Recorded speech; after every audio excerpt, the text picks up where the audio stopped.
I remember I was in my sister's room. My brother and I were watching creepy videos on YouTube, which we had done 100 times before. But this one came up, and it was a radio call.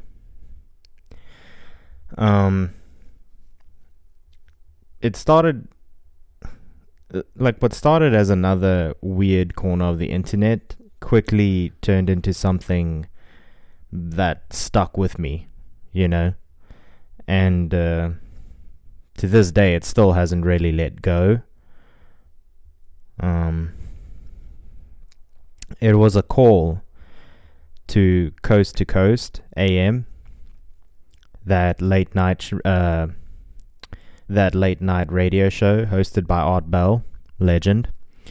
There was this guy claiming to be a former employee at Area 51. He called in like the full-blown panic, basically.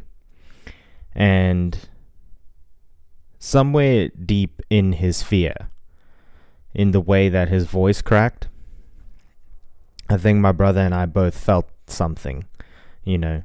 It was dread, for sure, but also vindication, excitement, you know, something quite electric, like a truth we'd always suspected suddenly just came alive. That call changed me, for sure. Not because it told me what to believe, but because it made me realize how little we actually know and how beautiful that is.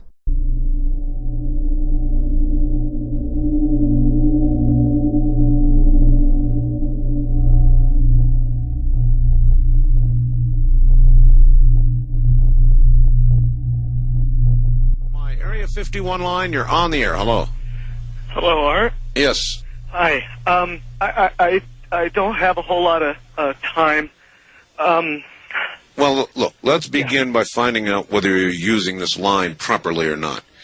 Area 51. Yeah, that's right. Were you an employee or are you now? A former employee. Former employee. I was let go on a medical discharge about a week ago, and I've kind of been running across the country. Oh man, I don't know where to start. They're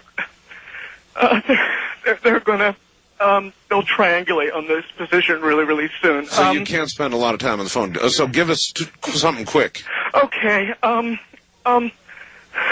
Okay. What we're thinking of as aliens are they're extra dimensional beings that an earlier precursor of the space program made contact with. They are not what they claim to be. The disasters that are coming, the military, I'm sorry, the government knows about them, and there's a lot of safe areas in this world that they could begin moving the population to now, Art. But they're not doing anything. They are not. They want the major population centers wiped out so that the few that are left will be more easily controllable. Discharged.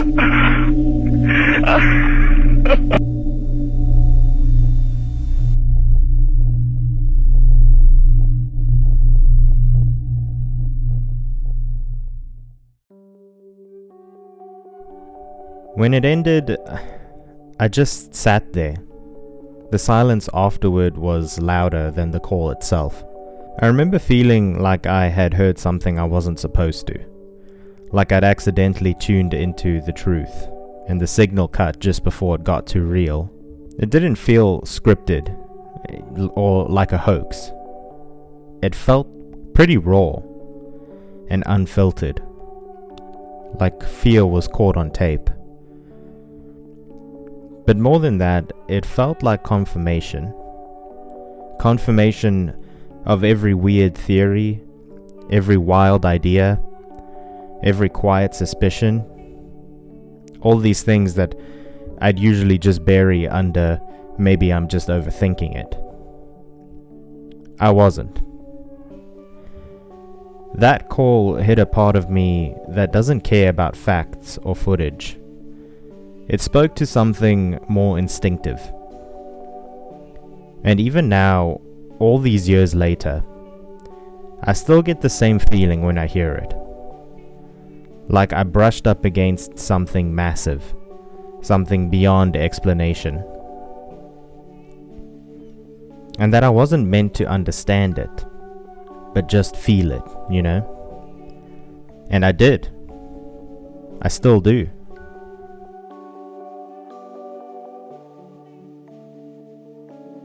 Before that call, my world was video games, sunshine, and cereal. Exactly what the elitist would want it to be, I guess. Comfortable, contained, and distracted. But after that night, everything got smaller, and somehow that made me feel bigger. Because I wasn't the center of my world anymore. I was just part of it. A tiny flicker inside something conscious. Something I'll never fully understand, and that's okay. The universe stopped feeling like a system to analyze and started feeling like a creature, a living, breathing mystery.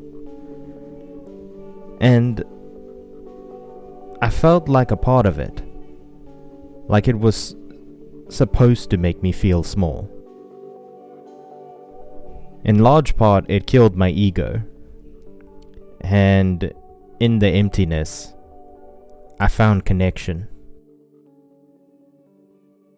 We always think we need to figure it all out, but sometimes just admitting, I don't know, that's where the real truth begins. The wisest people I've ever come across, they don't claim to know anything. They just listen better, and they pay attention.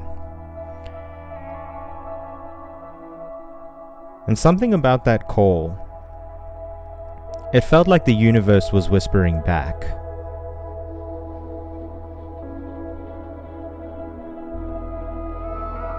That call made me realize something.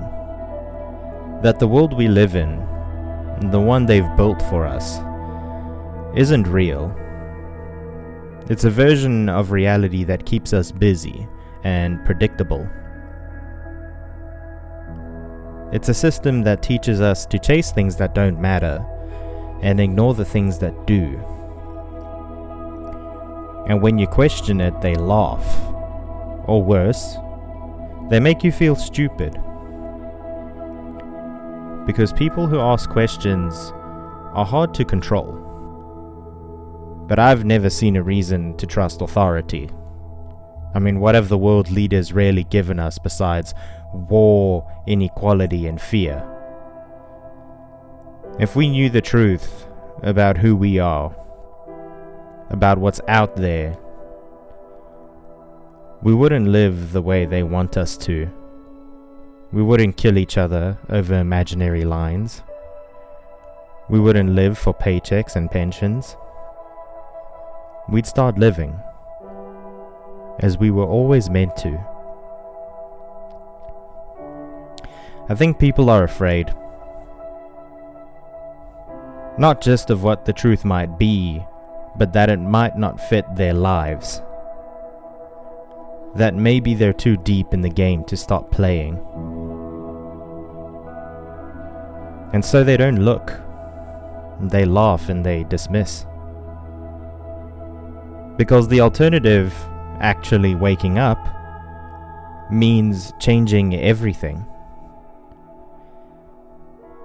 But if you're still here listening, maybe you already know. Maybe you're starting to feel it too.